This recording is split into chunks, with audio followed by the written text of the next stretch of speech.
Episode 12, dude. Yeah. Listen, we are rolling along, but I'm so excited for the episode today.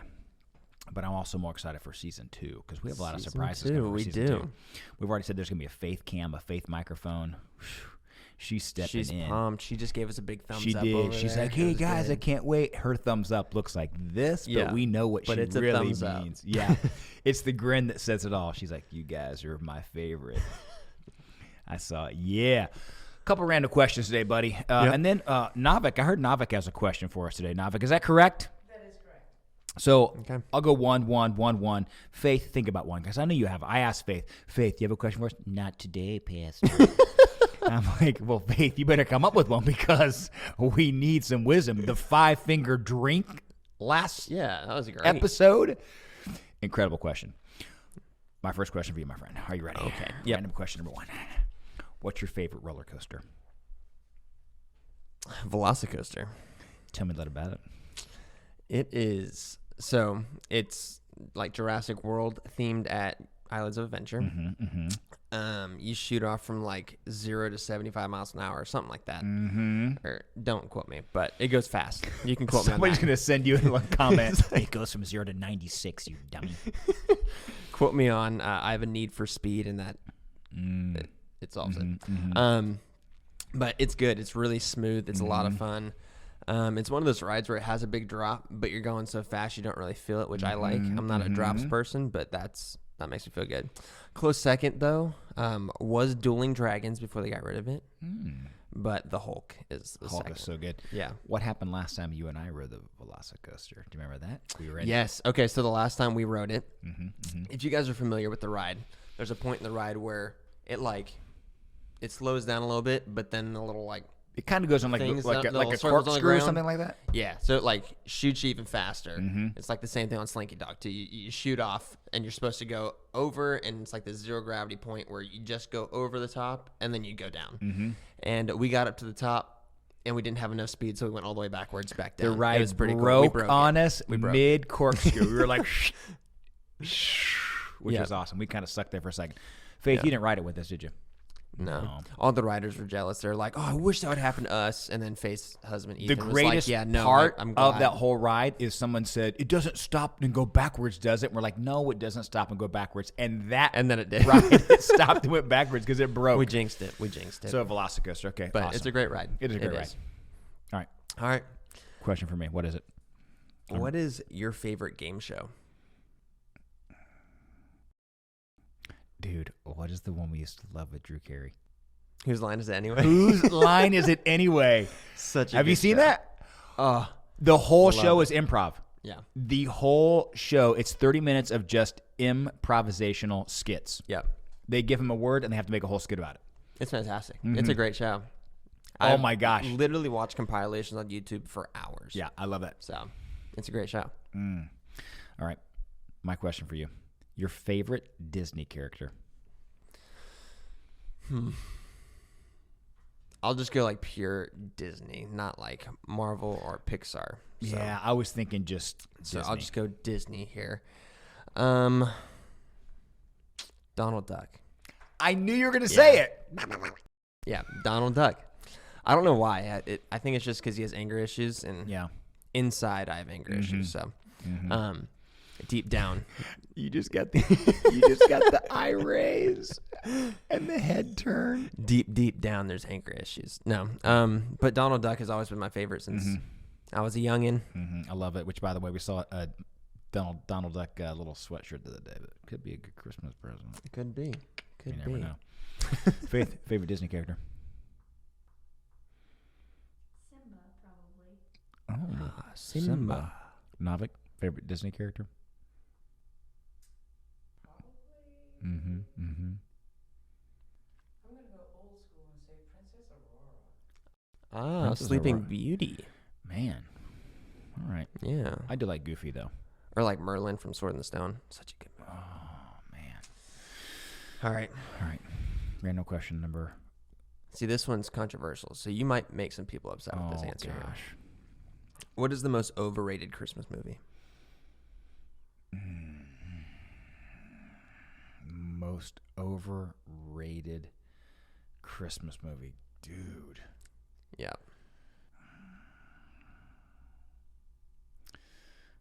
I don't know. I love all Christmas movies. It's tough. I heard it on the radio today, and I erased one of the questions I had to put this one all on right. I know this might make some people mad. Nightmare Before Christmas. I know. Because I like it, but it's like... It's not my first. It's not my first choice always. It's like I would... Like Home Alone, every time it's on. Yeah. I watched it last night. Every time it's on, I'm watching it. Santa Claus, every time it's on, I'm watching it. Yep. Nightmare Before Christmas. Like I like it. Like Jack Skellington, awesome. But yeah. Faith, you have a question? Is cheerleading a sport? I would say yes. Yeah. You know why? Because It depends. all the different what's it called? Acrobatics? Yeah. Yeah, they do. Yeah, you're doing like triple backflips. You're athletic. I would say it depends. Like competitive cheerleading, yes, it's a sport. Cheerleading on the side for like a football game, I wouldn't consider it a sport. I would just consider that you're like a really good fan. Oh my God. You're a very talented fan. Everybody happy right now.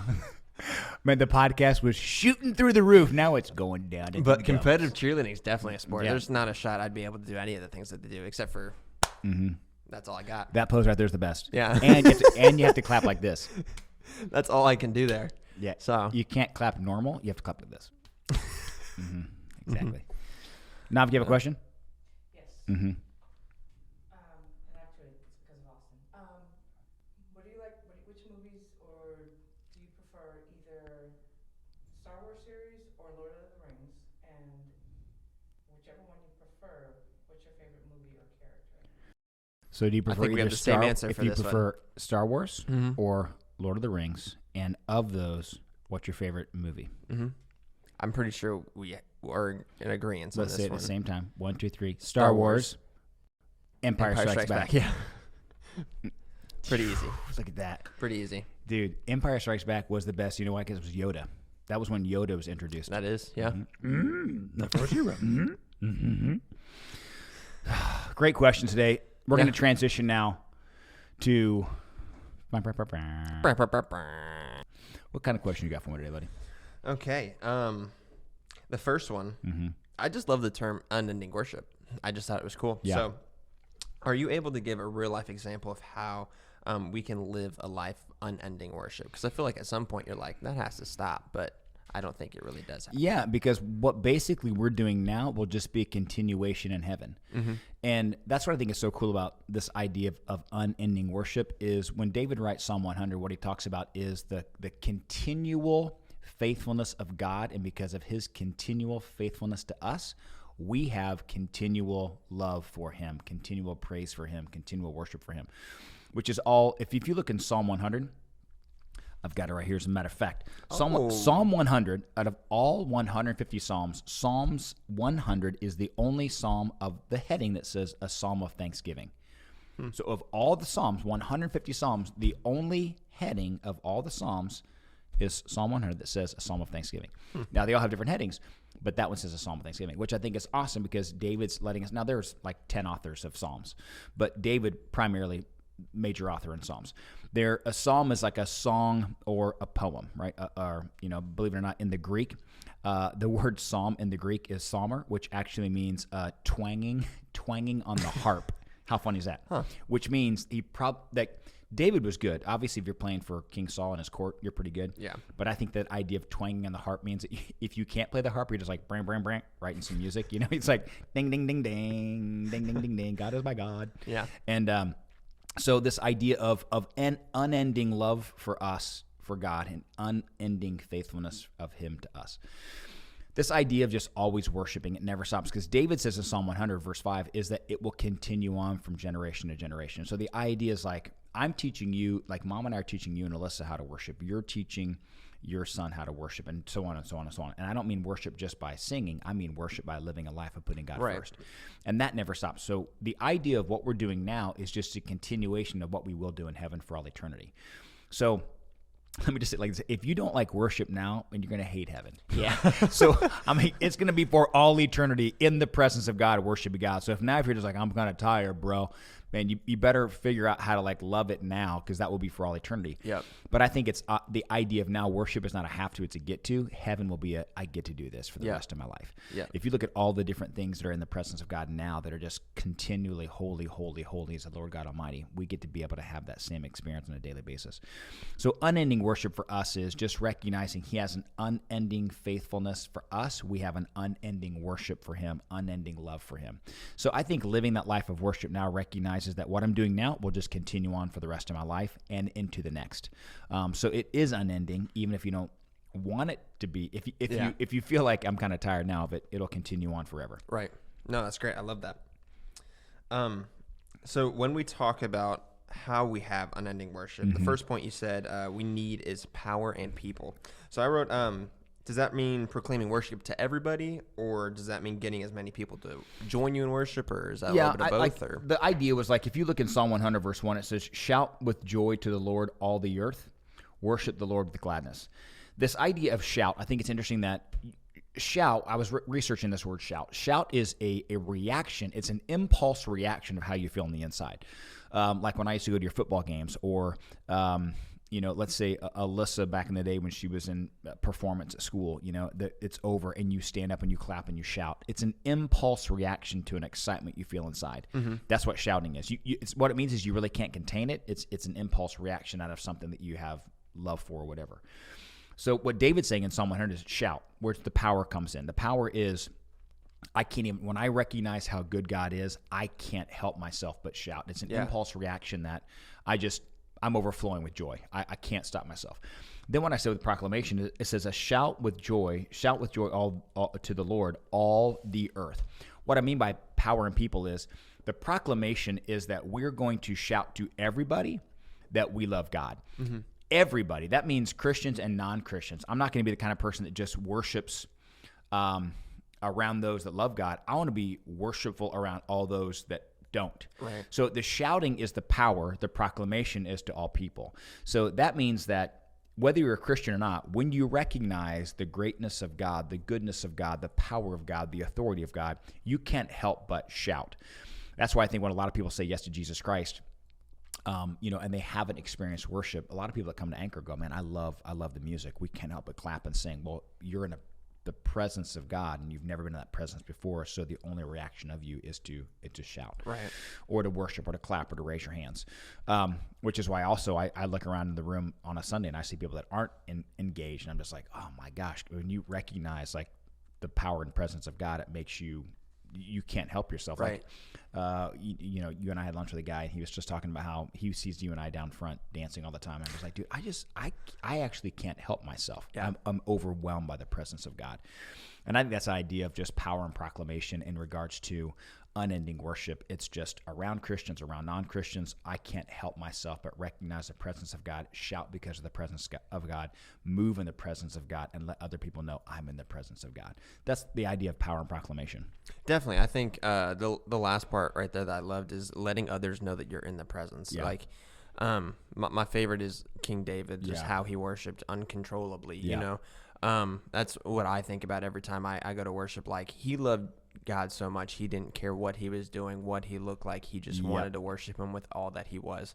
So every time I try to worship, that's all I can think of is how can I worship Jesus today with all that I am. I go up on platform sweaty every week because it gets warm, but it's so worth it. I love being able to just jump around and sing my heart out, worshiping God. So and I want to make it a place where, like, even let's go back to Sunday, because I mean worship's a lifestyle, but let's go back to Sunday context. Singing, if you look around the room, I try to get everyone engaged in it, because it used to be like, man, if I'm not worshiping, I'm cool. Like, the mindset is I'm cool, but I want to make worshiping so cool that if you're not worshiping, you want to be a part of that. You know what I mean? Like, if you're not engaged in it, you're the one sticking out like a sore thumb, as opposed to the one that's totally engaged in it. For sure. And I want that to be the atmosphere of our church, where people are always engaged 24/7, hands up in the air, singing loud, whether they're on key or off key. That's just another expression of the power and the proclamation we're giving to the fact that we've been saved, and we're going to declare it to the world. Yeah. No, that's great. I love that. Next, how can you always approach worship out of gladness, even in the midst of a valley? So the interesting thing I was reading in regards to praise. So praise in the Greek, praise in the Hebrew means give thanks, to give thanks. I think it's yadar. Yadar means to give thanks. So what praise is actually is just giving thanks.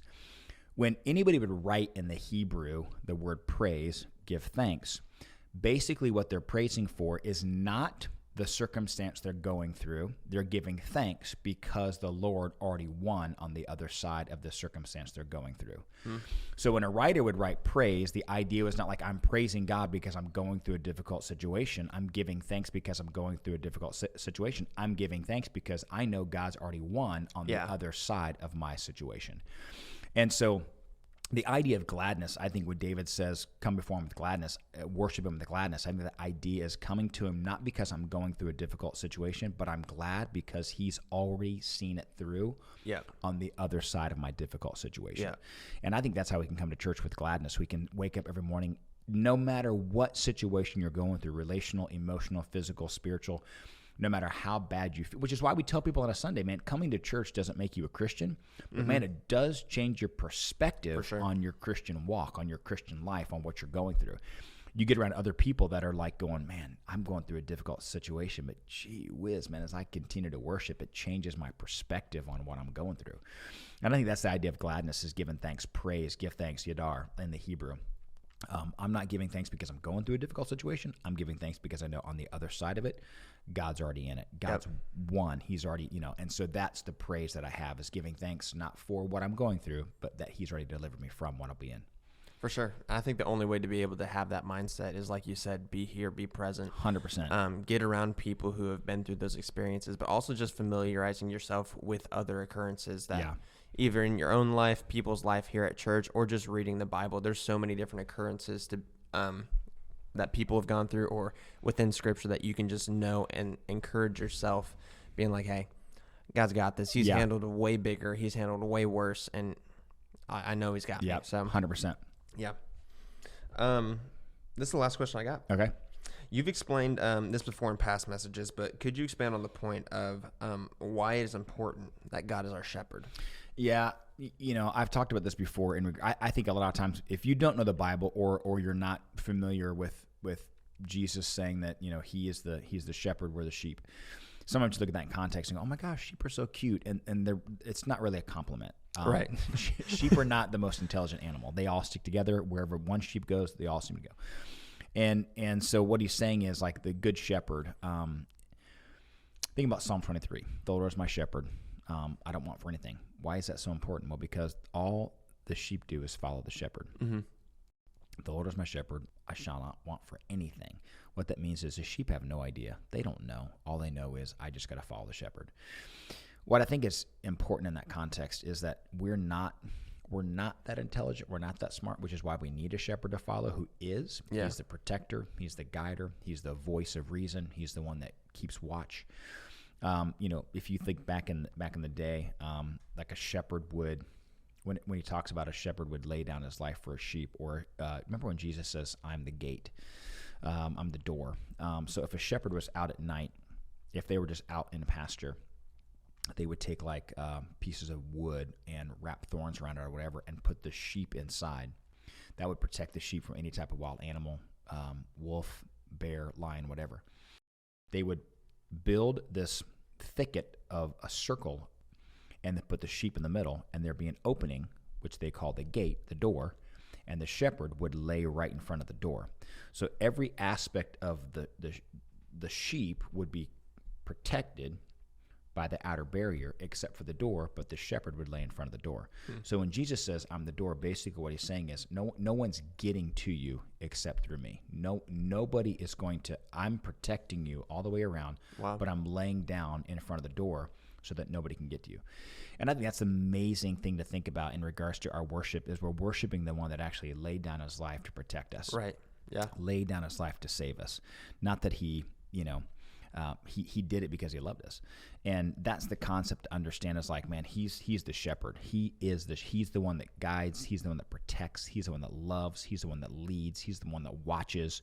He's the one that lays down his life that you and I were willing to do. He did it for us. Yeah. And I think when you understand that context that David's writing, David being a shepherd himself, I think he recognizes that my worship, my thanks, my unending praise will go to the one that's laid down everything for me. And I mean, this is prophetically speaking. This is before Jesus even came. For sure. He's talking about God being that shepherd. Mm-hmm. And now we know that Jesus was the good shepherd. He is the good shepherd. He is the one guiding us and directing us and leading us. And when you recognize that everything we have because of him, we have life because of him, we are able to have freedom because of him, mercy and grace and salvation because of him, you can't help but have the unending praise. Yeah, no, I love that. The 2 points that always stick out to me is that he guides us and also protects us. Yeah. Like that's what a shepherd does. Yeah. He uses the staff to guide and uses the rod Yep. to protect. And that's exactly what God does. So why wouldn't you want to give thanks to someone who's constantly guiding you down the right path and constantly protecting you from what could be harmful? So, well, and some people get ticked. I mean, you think about the staff being able to, you see the hook on the end of the staff to pull the sheep back. And sometimes you feel like, man, what's God doing? Well, he's protecting you because you're straying off. You're wandering off. He's pulling you back in. And I'm sure if you're a sheep and all of a sudden you have a hook around your neck pulling you back, you're like, what the heck, right? But I think that's the idea to remind ourselves that, man, that if the shepherd is laying down his life for you, he's going to always want to protect you and bring you back when you wander off. So that's don't fight the wandering, even though sometimes it's painful to be pulled back. Embrace the pullback because he's maybe pulling you back from falling off a cliff, Yeah, for sure. Like you said, sheep aren't the most intelligent, and comparatively to God, we're not intelligent at all. That's right. We're going to wander and kind of go to every piece of eye candy that we see. And I mean, we said it a couple podcasts ago, the devil, all he has is flashy things for us to look at. It's like a fish to a lure. He's going to go to whatever's shiniest in the water. Yep. So whatever's flashiest to us, that's what we're going to be drawn to. And naturally, we're just going to wander towards it, even if it's just to check it out a little bit. Yep. But that's all it takes is 1 second, one step out of line for us to not know where we are, to be lost completely. And that's why God is there. So like you said, embrace being brought back to the pack. Yep. It's funny, man. I was thinking about this the whole concept for unending. We give a lifespan to things. Even if somebody says a lifetime guarantee, a lifetime warranty, even if there's been things that, people say like, I'm going to love you forever. Well, or until I don't. I'm going to work out forever or until you don't. I'm going to keep this car forever or until you don't. It's funny how our context is unending doesn't have an end point until we want it to have an end point. I think sometimes we think about that in regards to God because our unending has an end point. Sometimes we think his does, and it doesn't. Yeah. His goes on forever and forever and forever. Yeah. That's the concept to understand is like, man, I'm not giving up. He didn't give up on me. I'm not giving up on him. He didn't give up on the sheep. I'm not going to give up on the shepherd. Even though it feels like sometimes the protection is, I remember when you and Alyssa were growing up and we would discipline you. I'm sure in the moment you're like, what the heck? Like, what is going on? But we were doing something for your good that you didn't know at the time we were doing it for you. But it was to develop you into who we knew you had inside of you that you didn't know you had inside of you. Yeah. I think God does that same thing for us. It's all through us understanding and worshiping him and embracing him and surrendering to him that he's able to,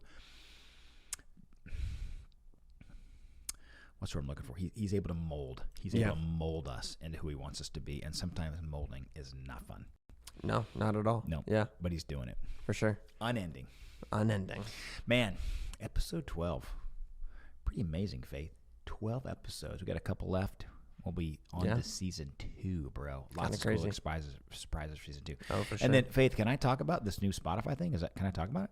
So check this out, dude. So hot off the presses. Hot off the presses. You have to have a certain amount of viewership on Spotify before you can go to video. Guess what? We've had so many listens on Spotify. My friend, we're going to Spotify video. We got video. Now we don't have to keep on roasting you Spotifyers. So Spotifyers, you don't have to go to YouTube. You can watch us on Spotify. So I'm excited. Episode 12, Unending. Unending Worship. Unending Worship. Good episode. Love you, bro. Good stuff. Love you, Tim. Well, hopefully you loved this episode. If you did, we want to know all about it. So join us on Spotify, like, subscribe, check us out on YouTube. This is where you need to be all the time. Make sure you check us out every Wednesday. There's going to be an episode every Wednesday. So check us out here. Make sure you turn on your notifications so you know when we post again. That's right. Afterthought.